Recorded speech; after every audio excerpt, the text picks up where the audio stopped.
Land tenure is the name given, particularly in common law systems, to the legal regime in which land is owned by an individual, who is said to hold the land. The sovereign monarch, known as the crown, held land in its own right.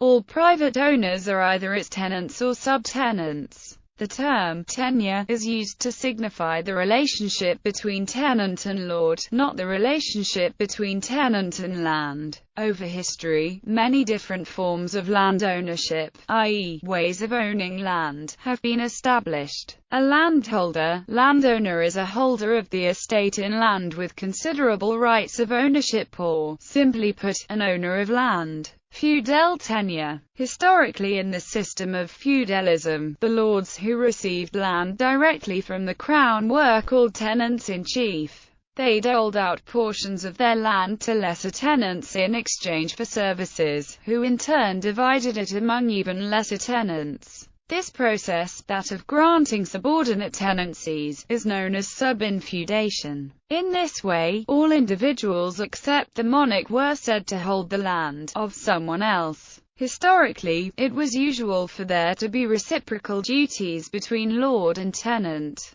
There were different kinds of tenure to fit various kinds of duties that a tenant might owe to a lord. For instance, a military tenure might be by knight service, requiring the tenant to supply the lord with a number of armed horsemen. The concept of tenure has since evolved into other forms, such as leases and estates. Modes of ownership and tenure. There is a great variety of modes of land ownership and tenure. Traditional land tenure. For example, most of the indigenous nations or tribes of North America had no formal notion of land ownership. When Europeans first came to North America, they sometimes disregarded traditional land tenure and simply seized land, or they accommodated traditional land tenure by recognizing it as aboriginal title. This theory formed the basis for treaties with indigenous peoples. Ownership of land by swearing to make productive use of it. In several developing countries as Egypt, Senegal, this method is still presently in use.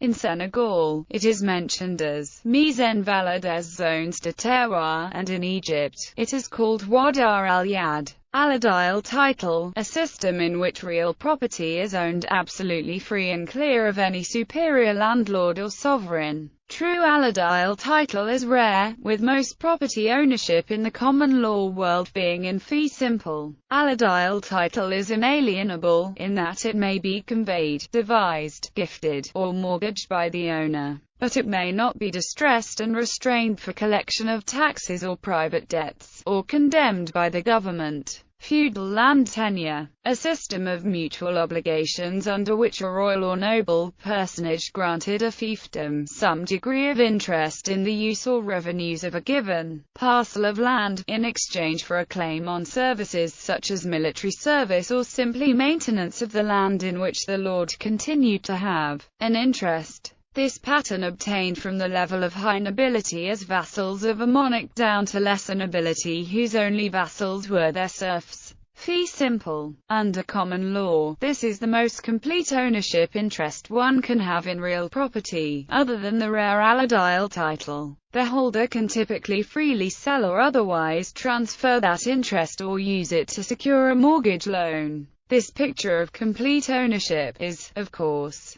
complicated by the obligation in most places to pay a property tax and by the fact that if the land is mortgaged, there will be a claim on it in the form of a lien. In modern societies, this is the most common form of land ownership.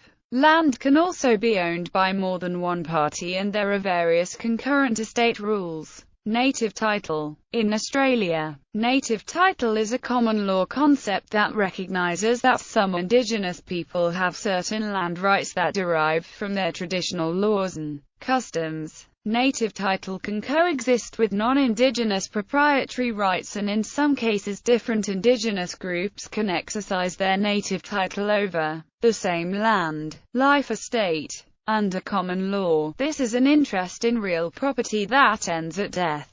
The holder has the use of the land for life, but typically no ability to transfer that interest or to use it to secure a mortgage loan. Feudal. Under common law, this is hereditary, non-transferable ownership of real property. A similar concept, the legitima, exists in civil and Roman law. The legitima limits the extent to which one may disinherit an heir, leasehold or rental. Under both common law and civil law, land may be leased or rented by its owner to another party. A wide range of arrangements are possible. Rights to use are common, which may include such rights as the use of a road or the right to graze one's animals on commonly owned land. Sharecropping, under which one has use of agricultural land owned by another person in exchange for a share of the resulting crop or livestock. Easements, which allow one to make certain specific uses of land that is owned by someone else. The most classic easement is right-of-way, but it could also include the right to run an electrical power line across someone else's land. In addition, there are various forms of collective ownership, which typically take either the form of membership in a cooperative, or shares in a corporation, which owns the land. There are also various hybrids. In many communist states,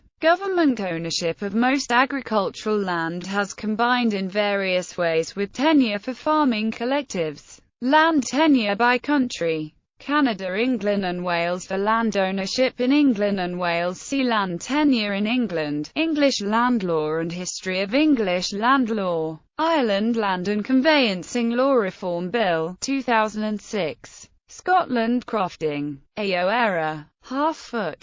Angola, land tenure in Angola. Importance of tenure today. Although the doctrine of tenure has little importance today, its influence still lingers in some areas. The concepts of landlord and tenant have been recycled to refer to the modern relationship of the parties to land which is held under a lease. It has been pointed out by Professor F.H. Lawson in Introduction to the Laws of Property, however, that the landlord-tenant relationship never really fitted in the feudal system and was rather an alien commercial element. The doctrine of tenure did not apply to personality. However, the relationship of bailment in the case of chattels closely resembles the landlord-tenant relationship that can be created in land. Secure land tenure also recognizes one's legal residential status in urban areas, and it is a key characteristic of slum. Slum dwellers don't have legal title to the land and thus are usually marginalized and ignored by the local governments.